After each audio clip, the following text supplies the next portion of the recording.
Aliens यानी पृथ्वी के अलावा किसी और ग्रह पर रहने वाले जीव। आज तक हम इन एलियंस को केवल मूवी, स्मार्टफोन सीरीज और न्यूज में पढ़ते आए हैं। किसी ने भी इन्हें रियल लाइफ में नहीं देखा है।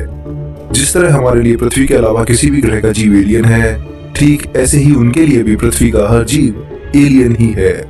पर लाखों साल के मानव इतिहास में हमने आज तक कोई भारी जीव नहीं देखा है, ना ही हमें कभी उनके आने की आहट या कोई सिग्नल मिला है। ठीक ऐसे ही आज तक हमारे द्वारा भेजे गए सिग्नल का रिप्लाई हमें कभी नहीं मिला है। तो ऐसे में हमें लगता है कि इस विशाल ब्रह्मांड में केवल पृथ्वी ही एकमात्र ऐसा ग्रह है जहाँ पर जीवन है और बाकी पूरे ब्रह्मांड में कोई दूसरी सभ्यता या प्राणी रहता ही नहीं है। अब तक के देखे गए ऑब्जर्वेबल यूनिवर्स में 200 अरब आकाशगंगाएं हैं और सभी आकाशगंगा यानी गैलेक्सी में कम से कम 10,000 करोड़ तारे हैं। अब अगर आप कैलकुलेट करें तो 200 अरब गैलेक्सीज में इतने तारे हैं कि अगर हर तारा एक रेत के कण के बराबर भी हो जाए तो भी उससे ही कम से कम 1 लाख पृथ्वी जैसे विशाल ग्रह बन जाए। इसी से आप इन तारों की संख्या का अनुमान लगा सकते हो। पर इससे भी ज्यादा हैरान कर देने वाली बात यह है कि हर तारे के पास 7 या 8 ग्रह मौजूद हैं। फिर भी आज तक हमें एक भी ऐसा ग्रह नहीं मिला है जहाँ या तो हमने जीवन खोजा हो या फिर उस ग्रह पर रह रही सभ्यता ने हमसे कांटेक्ट किया हो। तो इतना भरा होने के बाद भी ब्रह्मांड इतना खाली क्यों है? क्यों हम आज तक किसी भी एलियन लाइफ से नहीं मिल सके हैं? क्या मानव सभ्यता इस विशाल ब्रह्मांड में हमेशा अकेली ही बनी रहेगी? और क्या एलियंस हमसे इतने ज्यादा एडवांस हैं कि हम उनकी कंप्यूटर सिमुलेशन की एक रचना है, तो इस वजह से वो हमें कभी भी कांटेक्ट नहीं करते हैं? इन सभी बातों को जानने के लिए तैयार हो जाइए साइमित के साथ एक और अद्भुत यात्रा के लिए। तो चलिए अपनी ये यात्रा शुरू करते हैं। पृथ्वी को छोड़कर किसी भी दूसरे प्लेनेट पर पाए जाने वाले किसी भी तरह के जीवन को हम एलियन लाइफ कहते हैं। अगर किसी दूसरे ग्रह में एक छोटा सा बैक्टीरिया भी पनप रहा है तो उसे भी हम एलियन ही कहेंगे।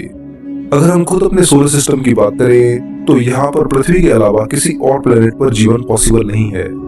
पर कुछ मून्स ऐसे भी हैं जहाँ आज नहीं तो भविष्य में जीवन पनप सकता है, जैसे कि टाइटन, यूरोपा। यहाँ पर साइंटिस्ट को लगता है कि लाइफ हो सकती है। जैसे जुपिटर का चांद यूरोपा पूरी तरह बर्फ से ढका हुआ है। इसके सरफेस पर रेडिएशन और टेम्परेचर के कारण तो कोई लाइफ नहीं हो सकी, लेकिन इसकी बर्फ के कई किलोमीटर नीचे अगर पानी मौजूद हुआ तो वहां पर माइक्रो ऑर्गेनिज्म हो सकते हैं। बस इसके अलावा हमारे सोलर सिस्टम में फिलहाल कोई ऐसी जगह मौजूद नहीं है जहां लाइफ हो। 1961 में डॉक्टर फ्रैंक ड्रेक ने एक मैथमेटिकल इक्वेशन दी थी जिससे हम ये पता कर सकते हैं कि हमारी गैलेक्सी में कितनी एलियन सिविलाइजेशन मौजूद हो सकती हैं। आपको विश्वास नहीं होगा दोस्तों, लेकिन ड्रेक्स इक्वेशन के हिसाब से केवल हमारी ही गैलेक्सी में 5 करोड़ से भी ज्यादा एलियन प्लैनेट्स हो सकते हैं। और ये रिजल्ट कहीं ना कहीं मैच भी करता है, क्योंकि हमारा यूनिवर्स इतना बड़ा है कि एलियन ना होने की बात इलॉजिकल होगी। ब्रह्मांड तो छोड़िए, हमारी ये गैलेक्सी ही इतनी विशाल है कि यहाँ पर हमारे अलावा और भी सभ्यताएं जरूर होगी। बड़े बड़े साइंटिस्ट ने भी इस चीज को माना है, पर फिलहाल हमें अब तक कोई हिंट नहीं मिली है। लेकिन एलियंस का इस ब्रह्मांड में मौजूद होना 100% मुझे सही लगता है। आप खुद ही सोचिए कि हमारी गैलेक्सी में 70,000 करोड़ प्लैनेट्स हैं। अगर हम मान लें कि इनमें से केवल 0.01% प्लैनेट हैबिटेबल हैं, तब भी 7 करोड़ ग्रह हैबिटेबल होने चाहिए, यानी कि 7 करोड़ प्लैनेट्स पर लाइफ होनी चाहिए। अगर हम ये भी मान लें कि इनमें से केवल 0.01% प्लैनेट्स के एलियंस हमसे ज्यादा एडवांस हैं, तो इसका मतलब ये निकल कर आता है कि हमारी गैलेक्सी में कम से कम 7,000 प्लैनेट्स तो होने ही चाहिए जहाँ की सिविलाइजेशन हमसे भी बहुत ज्यादा एडवांस हो और टेक्नोलॉजी में भी हमसे बहुत आगे हो। अब सवाल उठकर आता है कि अगर हमारी गैलेक्सी में 7,000 से भी ज्यादा एडवांस सिविलाइजेशन मौजूद हैं, तो अब तक हमें उनमें से एक भी क्यों नहीं दिखाई दी है? आज के साइंटिफिक वर्ल्ड में ये सबसे बड़ी अनसॉल्व्ड मिस्ट्री है, या फिर यूं कहें कि सबसे बड़ा पैराडॉक्स है। इसी अनसुलझी पहेली को हम द फर्मी पैराडॉक्स के नाम से जानते हैं। तो दोस्तों आप खुद ही सोचिए कि अगर एक गैलेक्सी में 7,000 हाईटेक सिविलाइजेशन मौजूद हैं, तो फिर क्यों अब तक हमें उनमें से एक भी नहीं मिली है? हाईटेक सिविलाइजेशन से मेरा मतलब है कि इन लोगों ने अब तक डायसन स्फीयर जैसी टेक्नोलॉजी का यूज शुरू कर दिया होगा, और स्पेस ट्रैवल तो इन एलियंस के लिए बाएं हाथ का खेल होगा। अब ये एलियंस कितने एडवांस हो चुके होंगे, ये समझने के लिए आपको जल्दी से मैं एडवांस सभ्यता का एक क्राइटेरिया समझा देता हूँ। आकाशगंगा में मौजूद सभ्यताओं यानी सिविलाइजेशंस को तीन मेन कैटेगरीज में बांटा गया है। इसे हम कार्डाशेप स्केल भी कहते हैं। तो इस स्केल के हिसाब से कोई भी सिविलाइजेशन इन तीन में से किसी एक कैटेगरी को बिलोंग करेगी। टाइप 1 सिविलाइजेशन, ये वो सिविलाइजेशन है जो अपने प्लेनेट की सारी एनर्जी का यूज करना जानती हो। एक प्लेनेट के कोर और उसके स्ट्रक्चर में बहुत सारी एनर्जी स्टोर रहती है। तो जो सिविलाइजेशन इस सारी एनर्जी को कंट्रोल करना सीख जाती है उसे टाइप 1 सिविलाइजेशन कहते हैं। अभी हम पूरी तरह से टाइप 1 सिविलाइजेशन नहीं बन पाए हैं। अभी हम इसके केवल 73% पर हैं और टाइप 1 सिविलाइजेशन बनने में अभी हमें कुछ 100 से लेकर 200 सालों का वक्त लग सकता है। टाइप 2 सिविलाइजेशन, ये वो सिविलाइजेशन है जो केवल अपने प्लेनेट की नहीं बल्कि अपने पेरेंट स्टार की भी सारी एनर्जी यूज करना सीख जाए। यह मैं बात कर रहा हूँ डायसन स्फीयर टेक्नोलॉजी की।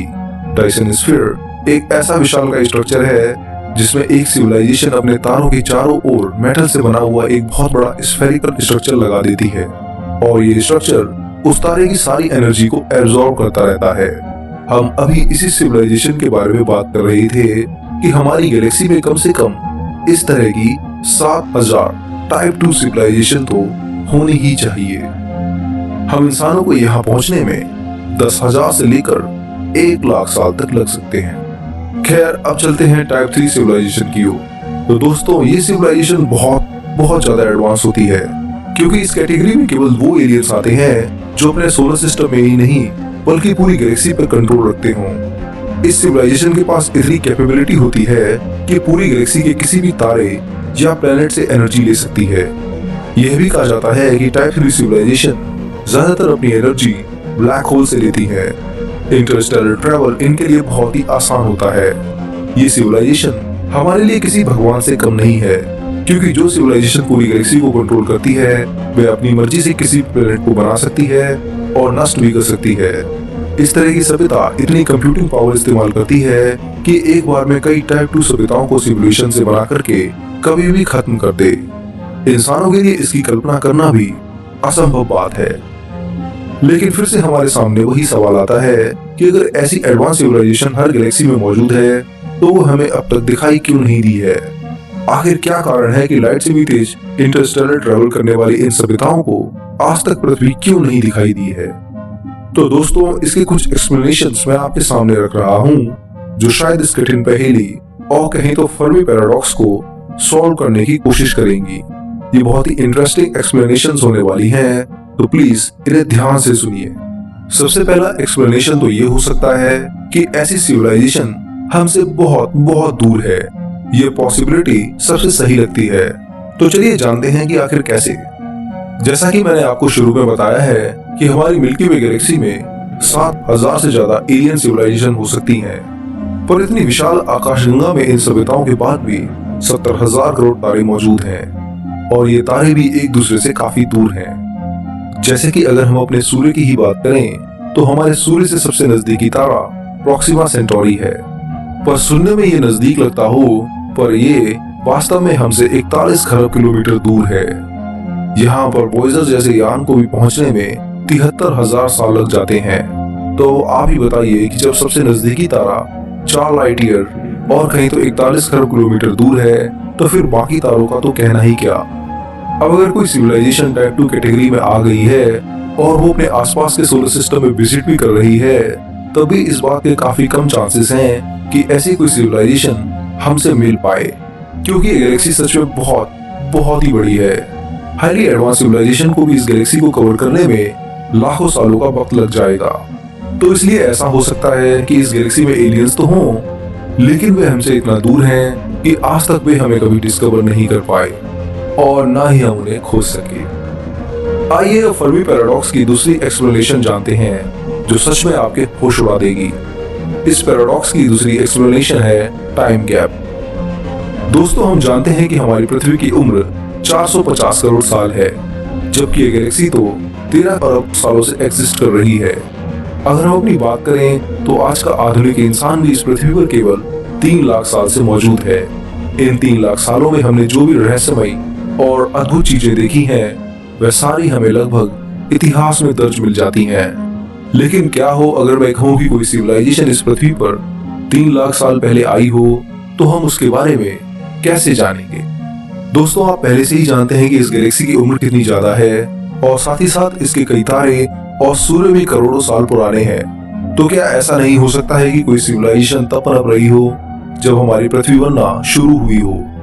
जब पृथ्वी पर ज्वालामुखी फट रहे हो तब वह सिविलाइजेशन डायसन स्फीयर बना रही हो। इस तरह धीरे धीरे वह सिविलाइजेशन काफी हाईटेक हो चुकी होगी और शायद टाइप 2 सिविलाइजेशन भी बन चुकी होगी और शायद पृथ्वी पर भी आई होगी, लेकिन तब यहाँ पर कोई नहीं था जो उन्हें और उनकी टेक्नोलॉजी को समझ सके।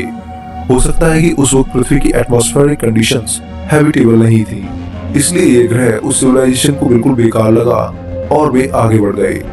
लेकिन समय के साथ धीरे धीरे किसी ट्रेजेडी की वजह से वह सिविलाइजेशन खत्म हो गई हो और इसके बहुत समय बाद पृथ्वी पर हम इंसान आना शुरू हुए। लेकिन तब तक वह सिविलाइजेशन पूरी तरह खत्म हो चुकी थी और अब तक तो उनके सारे सबूत भी मिट चुके होंगे। ये एक्सप्लेनेशन भी अपनी जगह सही लगती है, क्योंकि हम इंसान तो इस गैलेक्सी के एक छोटे से मासूम बच्चे हैं जो अभी अभी पैदा ही हुए हैं, जबकि इस गैलेक्सी का इतिहास बहुत पुराना है। इन अरबों सालों में न जाने कितनी सिविलाइजेशन बन चुकी होंगी और न जाने कितनी खत्म हो चुकी होंगी। फिलहाल स्पेस में उतरे हुए हमें 100 साल भी नहीं हुए हैं और अभी से पूरी गैलेक्सी की हिस्ट्री को जान लेने का दावा करना काफी इलॉजिकल है। हो सकता है कि हमारे आने से पहले यहाँ पृथ्वी पर एलियंस कई साल तक रहे भी हों, लेकिन आज हमें उनके कोई सबूत नहीं मिलते हैं। दोस्तों, आइए अब एलियंस के इस पैराडॉक्स का एक और तीसरा एक्सप्लेनेशन जानते हैं, जो कि थोड़ा मजेदार और थोड़ा डरावना है। तो अब ध्यान से सुनिए। ऐसा भी हो सकता है कि कोई इंटेलिजेंट सिविलाइजेशन हमें ढूंढ चुकी हो और वह हमें ऑब्जर्व भी कर रही हो, लेकिन बस वह हमारे सामने आकर हमें इंटरफेयर नहीं करना चाहती हो। वो इंटेलिजेंट सिविलाइजेशन शायद ऐसा इसलिए कर रही हो क्योंकि हमारी टेक्नोलॉजी अभी उनके मुताबिक बहुत ही कमजोर है और वो चुपचाप हमें और भी डेवलप होने देना चाहते हो। हालांकि इसके अलावा ये भी हो सकता है कि खुद उस सभ्यता ने ही हमारी पृथ्वी और हम इंसानों को किसी कंप्यूटर सिमुलेशन के जरिए बनाया हो और वह हमें रैंडमली देख रही हो और शायद एक्सपेरिमेंट कर रही हो जिसके द्वारा बनाए गए इंसान और पृथ्वी कैसे रहते हैं और अपने ग्रह का क्या करते हैं। ये सुनकर ही अजीब लगता है, पर वैज्ञानिक इसे भी एक रीजन मानते हैं जिसकी वजह से हम आज तक किसी दूसरी सभ्यता से नहीं मिल पाए हैं। और आखिर में दोस्तों, इसका एक फोर्थ एक्सप्लेनेशन जो मुझे काफी हद तक सही लगा वह ये है कि शायद हमारे कम्युनिकेशन सिग्नल डिसमैच कर रहे हो। दोस्तों, ये गैलेक्सी बहुत विशाल है, अलग अलग तारे, अलग अलग कंडीशंस, हर सिविलाइजेशन अपने अपने तरीके से विकसित हुई है। ऐसा जरूरी नहीं है कि गैलेक्सी में जितनी भी सिविलाइजेशंस हैं उनकी टेक्नोलॉजी एक ही बैकग्राउंड पर बेस्ड हो। तो ऐसा हो सकता है कि जो सिग्नल्स हम इतने सालों से स्पेस में भेज रहे हों वह सिग्नल्स उनकी मशीन्स डिटेक्ट ही ना कर पा रही हों, और जो सिग्नल वह भेज रहे हैं वह हम नहीं डिटेक्ट कर पा रहे हों। तो ऐसे में हमें लग रहा है कि शायद हमें कोई सिग्नल्स नहीं मिल रहे, जबकि ऐसा नहीं है। वहीं हर सिग्नल भी लाइट स्पीड से तेज नहीं जा सकता है, तो हम चाह करके भी ज्यादा दूर की सिविलाइजेशन को सिग्नल नहीं भेज सकते हैं और ना ही हम उनके सिग्नल रिसीव कर सकते हैं। सोचिए किसी टाइप 2 सभ्यता ने आज से 10 करोड़ साल पहले कोई सिग्नल पृथ्वी की ओर भेजा हो और वह हमें आज रिसीव हुआ हो, तो अगर हम उन्हें रिप्लाई भी करेंगे तो हमारे रिप्लाई को भी जाने में 10 करोड़ साल लगेंगे। तो इतने समय में वह सभ्यता ही इस ब्रह्मांड या जिस ग्रह पर जन्मी थी वहां से गायब हो चुकी होगी। तो ऐसे में हम कभी भी इन एलियन से कांटेक्ट नहीं कर पाएंगे। ये सचमुच सोचने में ही बेहद अजीब लगता है, पर सच्चाई यही है। खैर, अब तक फर्मी पैराडॉक्स को एक्सप्लेन करने वाले जितने पॉइंट्स थे वह मैंने आपको बता दिए। अगर आपको कोई कंफ्यूजन हो तो आप कमेंट बॉक्स में पूछ सकते हैं। खैर, जाते जाते मैं आर्थर सी क्लार्क की एक लाइन बता दूं जो मुझे बहुत इंटरेस्टिंग लगती है। 2 possibilities exist. Either we are alone in universe or we are not, but both are equally terrifying. 2 संभावनाएं हैं, या तो हम ब्रह्मांड में अकेले हैं या फिर अकेले नहीं हैं। ये दोनों ही संभावनाएं बहुत ज्यादा डरावनी हैं। फिलहाल दोस्तों, इस वीडियो में इतना ही। आपको ये वीडियो कैसा लगा और इसके किस पार्ट ने सबसे ज्यादा हैरान किया मुझे कमेंट करके जरूर बताएं। और इसके अलावा हमारी वेबसाइट विज्ञानम.com पर भी विजिट करें, जिसमें आपको यूनिवर्स के ऊपर हजारों आर्टिकल मिल जाएंगे जो आपको एकदम अपडेटेड रखेंगे। इसके साथ साथ आप वीडियो को लाइक और शेयर भी करें और साथ में चैनल को भी सब्सक्राइब करें। मैं मिलूंगा अगले हफ्ते एक और मजेदार वीडियो के साथ। तब तक के लिए धन्यवाद। जय हिंद, आपका दोस्त शिवम।